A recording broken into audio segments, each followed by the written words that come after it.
每一个女生在装潢房子的时候最重视的一件事情，丢也不是，不丢也不是。我其实很喜欢来老房子，因为就是有一种挖宝藏的感觉。高雄中学毕业证书，这大概是我这辈子听过最烂的理由。有没有什么对当时前女友的思念？嗨，我是安娜，欢迎回到我的频道。今天呢，我们有一个非常重要的事情，就是我们要去陈老师的老家。我们频道大部分的观众应该都非常熟悉我们现在居住的这个空间，但事实上呢，我们在等待这个空间装潢好的那一阵子呢，有很长一段时间都是住在陈老师的老家里面，而且他本人呢，就是在那个老家里面长大的，所以我们大家对那个房子感情都非常的深。但是我们现在已经搬来这个新家了嘛，就只剩陈老师爸爸还住在老房子里面。我们原本居住的那个楼层呢，也已经闲置非常长时间了，所以这阵子呢，我们俩就一直在讨论是不是要回到那边，把那边整理一下、清洁一下，做一个断舍离，然后顺便想一想这个空间是不是可以发挥一些新的功能。那我们就马上出发吧。这里呢，就是陈老师长大的地方啦。幼稚园大班就搬过来住，所以真的很久。来的路上，我就浅的计算了一下这个房子的屋龄，少说它都有40岁了。我搬下来的时候，我爸妈有装潢过一次，我当兵退伍的时候，他们又拉皮过一次。所以我们距离上一次整理装潢又过去了10几年的时间，17年的时间。所以其实目之所及，这个房子有非常多的地方已经蛮老旧了。像这种墙壁上的脏污，我们就不管它了。很多的地方都已经有出现那种斑斑驳驳、掉漆的那种状况。更严重的是，我们再往里面走的话，有非常多的空间有出现像壁癌这样子的情况。不要讲房子的本身了，我们连很多的电器也都有各种各样的状况。我们刚一进来呢，要开冷气嘛，因为现在在高雄还有30多度，然后我们就搜了整一个房子，我们才找到一个冷气的遥控器，然后那个遥控器还是坏的，所以我们两个人在室内呢是没有冷气的状况，哇，真的很热。那我们就边在这样子的桑拿状况下，边跟大家分享一下我们整一个房屋的结构好了。我们前面那边其实是一个小小的客厅，这个房子它其实是非常传统的一个老透天的格局，所以一进门它这边就是一个客厅，然后呢，客厅这边还有一个神秘的小门，不知道大家知不知道，就是在某一个年代以前的透天，家里都会有一个小小的防空地下室。这个地下室呢，其实大部分的功能它是拿来堆放杂物，本身蛮方正的。如果以来储藏杂物的话，我觉得它是一个很棒的地方。但是呢，因为在某一次，好像是上一次，对不对？上一次大地震之后，整一个空间只要下雨，这边就会漏水。我们隔一阵子呢，就要来这边少水。所以我们这一次呢，除了要修缮上面之外，我觉得这个防水的部分也是非常重要的一件事情。我刚刚从地下室还翻到一个这个我们结婚礼当天的时候的 taking pictures， 请用 AC wedding， 因为 A 是我们 Anna，C 是陈老师 Chi， 这是我们自己做的，我们两个人亲手做起来，我们真的是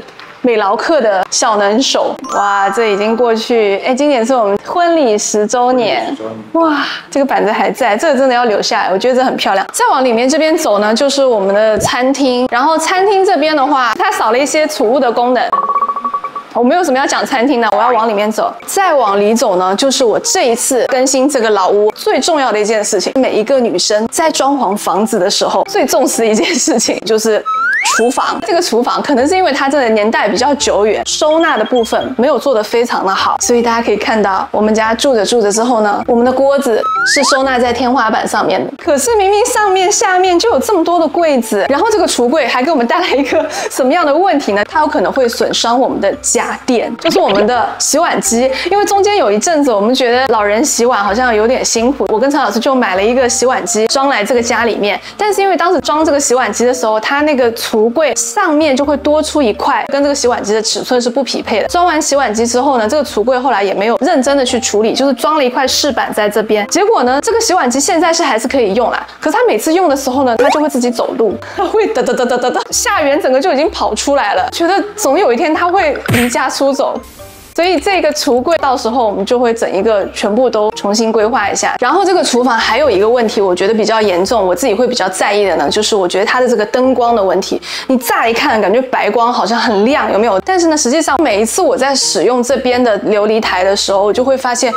我的眼睛真的看不清楚，因为它整个光是在后面，光从后面打过来的时候，你在操作流理台的时候，全部都是阴影，菜到底切在哪里根本就看不清楚。所以我觉得整一个灯光也是厨房非常非常重要的事情。刚好这一次呢，就趁着这次老屋的翻新，灯光要怎么弄啊，然后厨房的规划要怎么弄啊，就小小的跟你们分享起来。从厨房走出来呢，走到底有一个小门，这个小门呢是我们1楼的洗手间，它只有上厕所跟洗手的功能，没有其他的功能。其实这个空间我觉得它在空间安排上一点问题都没有，我甚至觉得它安排的还蛮好的，就把一个机灵空间利用起来了。但是呢，也是因为年久失修的关系，它上面有很多的壁癌，然后有一些贴皮的木头感觉有一点点烂掉，然后另外就是一样是收纳的问题，因为其实我们家很多清洁工具就现在就已经堆在地上，躺在这边罢工的感觉。因为这个房子呢真的住了非常久，然后承载的人员呢也真的是很多，然后堆的杂物也很多，所以要整理这个家真的不是一件非常简单的事情。那在所有断舍离之前呢，我们肯定是要把这个家里先清洁一下。我们环视了一圈，觉得说自己清洁应该是不知道清洁到猴年马月，所以我这一次带了一个清洁小帮手来，就是我8月份的时候就和你们分享过的，我们家有一台 Nowor 的新机叫 Flow， 我今天就把它带来了这一边。这一次来，为了要使用它，我还提前先恢复了这个家里的网路。这一台呢就是 Nowor Flow 了，在台湾现在还没有上市，不过在北美呢，它是今年8月份上市的。放到现在来讲，应该也是全世界最新款机，技术上当然也是遥遥领先了。如果你问我家电界最竞争的产品是什么，我觉得清洁类的机器人肯定是占有一席之地。1年以前我们觉得最厉害、最先进的技术，你放到现在来看也是越来越普及了。谁想要当业界的龙头，就必须要拿出一点不一样的东西，让我们来看一看。这次 Nowor Flow 最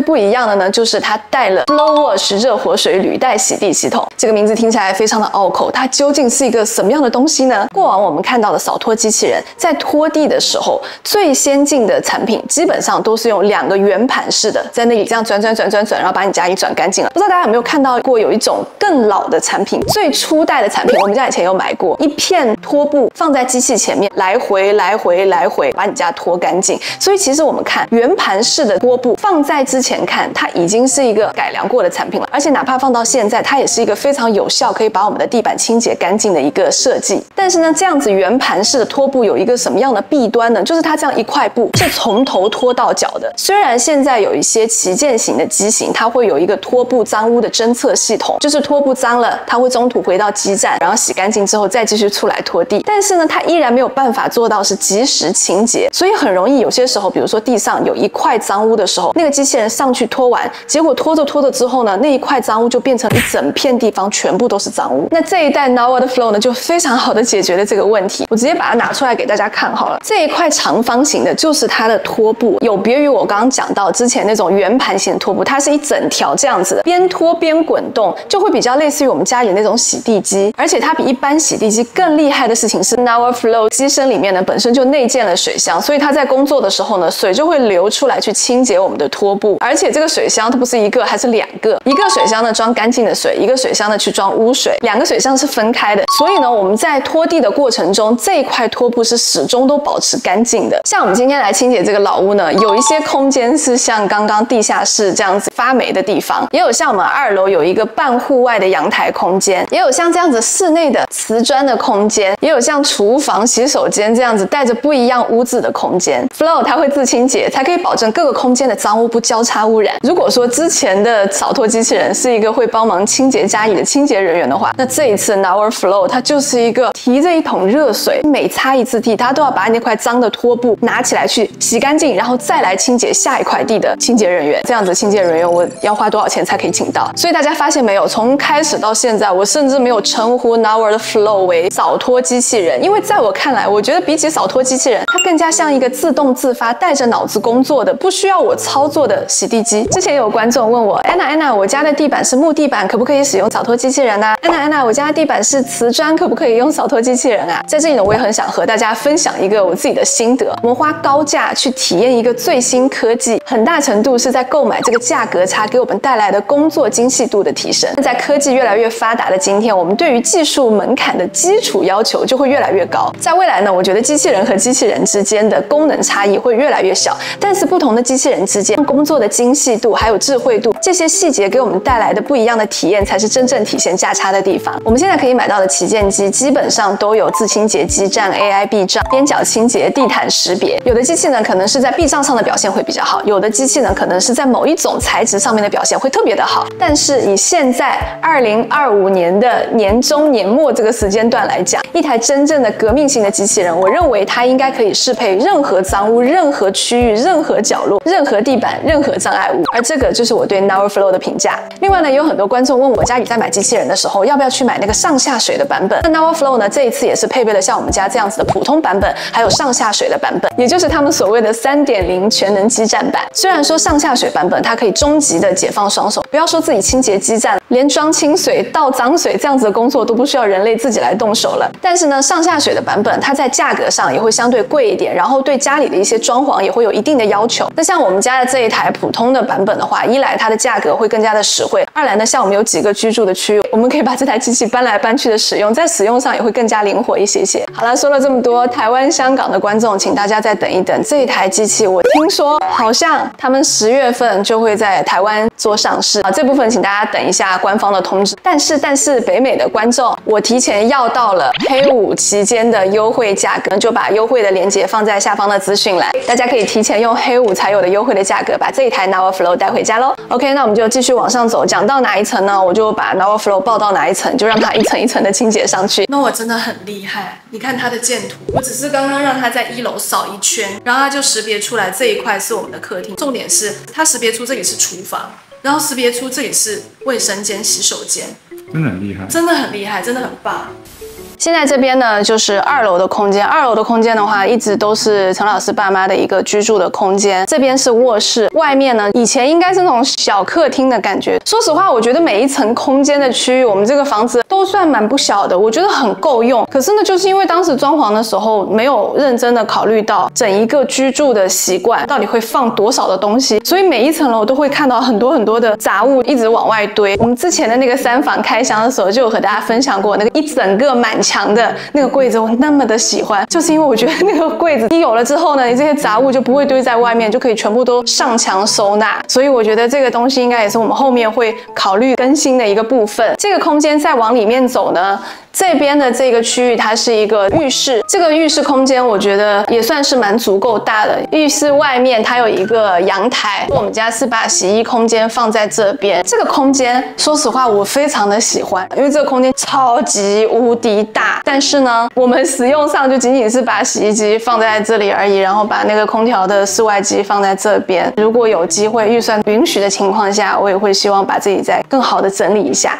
这边呢就是3楼了。3楼呢之前是陈老师姐姐的房间，里面呢是她的闺房，就是少女时代的房间。现在的这个房间当然是比较清空的状况，留了一个衣柜在这边。这个空间是属于陈老师姐姐的，所以我们应该是不会去动它的整一个结构，只是说把它整理干净，还给她一个本来干净的房间。外面本来是放钢琴，然后那一架3角钢琴现在已经在我们家了。我们一家人在这边也是占用了一阵子，在那期间呢，我又是不停的买东西，然后 Chris 呢也有很多的东西，所以我们就堆之后呢，就全部都在这边。方宝椅、温奶器、围兜兜、摩卡壶、小提琴、Switch 的盒子啊，丢也不是，不丢也不是。我其实很喜欢来老房子，因为就是有一种挖宝藏的感觉。我就不给大家翻了，因为我觉得这一块地方我们如果要收好的话，应该真的要非常长的时间。这边还有一整面的书柜，都是陈老师跟陈老师姐姐然后他爸妈的一些收藏的书、成绩单啊，然后什么获奖证书啊等等。高雄中学毕业证书不是陈老师的，是我姐。我差1分，真的就差1分。凤山高中他的书包到现在都还没有丢掉，刚刚就丢在这一层楼的某一个角落。我发现其实一直不搬家就是有这个好处，对，就是挖着就可以挖到自己非常小的时候。然后以前觉得不怎么在意的东西，现在看起来就觉得说还蛮有趣的。然后这个空间呢，我们当时我们4个人都住在这个上面，因为我们装我们现在这个家，当时那个设计师呢非常有信心的跟我讲说，几个月5个月还是6个月，他说一定装好。然后呢我就大着肚子，我们一家人就非常开心的搬来了高雄，想说就是等5个月而已。很尴尬的是，因为他跟我们说很快，所以我们就迅速把台北的家搬空了。对，全部东西都搬来了这边，然后就在这边坐以待新家。结果6个月之后，我去那个新家看一看进度，想说怎么还没有好，然后我就发现那个瓷砖怎么还没有铺，我就问设计师说，瓷砖要什么时候可以铺呢？然后设计师跟我讲说，哦，那个瓷砖还没有烧。这大概是我这辈子听过最烂的理由之一。反正呢 ，anyway， 我们就等新家等了很久，然后我们就在这个地方就东西就越来越多，并且我在这个家里面生下了 Lisa， 所以这里其实是 Lisa 的第一个家，然后这里有很多她的东西。那个时候呢，我跟 Lisa 就睡在这张床上，然后这边呢有一张放在这边的婴儿床，不是因为 Lisa 睡在这边，是因为这个婴儿床买来之后呢 ，Lisa 一个晚上都没有睡过，所以这个床就放在这边，就一直就是堆杂物啊，真的好热。往这边走，陈老师跟 Chris 他们两个就是睡在陈老师以前小的时候睡的床上。这个房间呢，其实当时因为我们真的是抱着我们不用在这边住很久的那个心情，所以当时窗帘遮光度我们觉得没有很好，我们也没有想着要去换窗帘，而是我们就是随便拔了台北家的其中一扇窗户的窗帘，然后把这边把它挂上去，所以这边的窗帘也是呈现一个非常荒谬的状况。Anyway， 这边大概就是一个战争中你等待要反扑的那一个据点，反攻基地，反攻基地，所有的一切相对比较将就的一个状态。这个空间呢，其实看起来是方方正正的，我一直对这个空间就蛮感兴趣的，我觉得它非常适合作为我们工作的一个场合，所以我跟陈老师最近半年一直在讨论这个事情。我说这个房子我们从离开之后差不多有3年嘛，3年我没有来整理过，我们当时离开怎么样，现在差不多就是怎么样。当然中间有做一些简单的清洁，然后我们就一直想说，好，这个房间我们到底有拿来做什么？所以我们现在想到是说，我们可能会接下来想要把它变成一个我们工作的空间。我希望这个地方可以承载一些我们拍摄的功能，像这边一个落地窗，我之后我应该会把它变成其中一个有落地窗、有窗帘的一个场景。然后这边呢，我也希望变成另外一个场景。这个地方真的很多可以利用，但是呢，我就有一个疑惑，我每次退到这边的时候，我就被这个空间撞住了。它是一个什么呢？它是一个走入式衣柜，然后你要说它是走入式衣柜的话，它的收纳力又不怎么样，所以我真的很想要采访你一下，走入式衣帽间到底是怎么回事情？年轻的时候有很多那种乐团的 MV， 就比如说他们就会一整团，然后住一个空间，然后就这里睡觉，然后在这里工作。我就想说，哎，这样还蛮好的，但是结果到最后造就了就是每一个地方我想要的。跟我得到的，然后到最后就变成说冷气又很不良，然后东西又很难放，就超难用的。就是在一个房间的中半段，然后突然出现一个，也不能称之为柜子，一个空间，一个把自己隔断的空间。然后重点是它这边还没有门，整一个4楼它是没有门的，所以每一次冷气一打开之后就凉超满，其他楼层都已经凉了，就我们这层楼超热。里面就会放很多我以前的东西。好，我们来看一下，打开就是一张，这是什么？陆战队举拳队第3期的一张照片，你那时候还蛮帅的，黑黑金金实实的感觉，觉得很酷的一个事情，对不对？对。哦，这个是什么？大兵手记我的军旅生活，给他朗诵一下，随便可以朗诵吗？有没有什么对当时前女友的思念？没有，好不好？真的吗？我来看一下，随便找一篇啊。来了举拳队近1个月，开始到现在也逐渐适应平时的操课。逗号，与队上的生活作息颇为怡然自得，还有成语呢。哦，哎，很不错呢。然后写着也没有写几页啊。因为后来老兵了就不想写，也没有人管。然后这个是当时我跟陈老师交往没多久，然后大概是收到陈老师的第一个礼物吧。它是一个相机，我到现在其实都还不会用这一台，就我从来也没有表露过什么我是爱好摄影或者什么的。就当时其实收到就啊好可爱啊，然后其实内心的 OS 就是这东西到底怎么用啊？因为你那个时候都会写 blog 啊，就很像一个女文青。会啊，我写 blog， 可是我都是用数位相片，这个还要洗，对我来讲我觉得有点不够直白，没有文青到这种程度啦，但它真的还是蛮漂亮的。结婚证书，教会的证书，我们2个人是合法的夫妻，是在上帝面前有过见证的夫妻。这些是什么？钱吗？应该不可以有什么天降奇才？哦，是那个纪念币20元。哎，它可以花吗？应该不能花，应该是不会有人花这种钱。是有多爱钱？真的，还是很爱钱的，爱钱没有不好。中师33，这是什么啊？这件红色的 T 恤，一日陆战队，终身陆战队，哦，很酷哎！这是我们那个时候救灾的时候发的衣服。哦，你说88风灾的时候，所以有参加那个时候的救灾，这个很有意义，我真的觉得可以放起来了。永远忠诚，甚至还有一些当时汗臭味的感觉，全部都是陈老师已经接近发霉的一些当兵的小物啊！我这里看到有一个破败不堪的东西我找到2个超大的东西，已经破败到不行。大家有看出来这是这是什么吗？我们结婚的时候，我穿了2套婚纱，当时是找人手工定制。这一件我很喜欢，这一件哇，它也发霉了有一点。因为我当时其实心里就觉得说，我这个漂亮的婚纱以后要留给我女儿，我女儿看到这一段应该会觉得很问号吧。我想说，这种破东西甚至有点发霉，就不要留给我了好不好？这条鱼尾纱爆漂亮，结果放这个里面被染色，这个袋子到底是怎么回事情？哇，真的是留好久，好漂亮哦，漂亮吗？很漂亮。这一件是我当时的主纱，我非常喜欢这一件。其实它那个袋子有收纳好，就跟当时是新的是一样的。这一件是我进教堂时候的一件主纱。我其实刚刚拿出来的时候，我心里在想一个事情，后来在想我要不要自己给自己挖一个坑这样跳呢？今年不是我们婚礼10周年吗？还是我们10周年来拍一个穿当时婚纱的计划？我可以啊，我比那个时候还要瘦。我不行啊！我在生小孩之后，就是有一个魔鬼5公斤一直在我身上，就是减不掉。还是我就趁这个机会就直接把它减看看。好了，这我只是随便一说，大家不要当真，我有可能根本就做不到这件事情，但真的蛮好看，就想要跟你们分享一下，仅此而已，好好看。喜欢再来整理一下它。好。其实我觉得这个格局它没有什么问题，然后它的空间因为非常的大，那我觉得我们这一次应该是不会太大动到整一个浴室的结构，但是可能会去换一些五金，比如说可能淋浴门，我觉得它已经有点 out of fashion， 然后包含看到的一些五金，它已经有一点氧化了，所以可能之后会去做这部分的更新。哇，在没有冷气的地方扫一栋楼就已经觉得超级热，你看我全部都是汗，我这边都要马赛克掉了，好恐怖！不要讲打扫了，还好我这次有带小帮手在这边帮忙我，不然我们自己扫真的不知道要扫到什么时候。今天呢，就是带大家从地下室到4楼，我们一整栋楼扫了一圈。说实话，其实我们自己也不是很确定这个老屋更新的计划的进度究竟会有多快，因为其实我们没有设定什么 deadline， 然后我们也没有觉得说这个事情非常的着急，只是说我们希望尽快的把这件事情提上日程，因为这样子我们自己家人也可以住得比较舒适，然后这个空间也不会浪费。所以呢，这一集应该算是我们老屋更新计划的第0集吧。我们之后如果慢慢有一些进度，或者哪里有变化，或者我们有一些什么样的想法要来这边实现，我也会在后续拍影片和大家分享，也非常开心，请大家一起来见证这个计划的诞生吧。好啦，今天的影片就到这边啦。如果你喜欢今天的影片，记得点赞分享，也别忘了订阅我的频道。我是安娜，每周4我都会在这里。下周4我们再见啦，拜拜。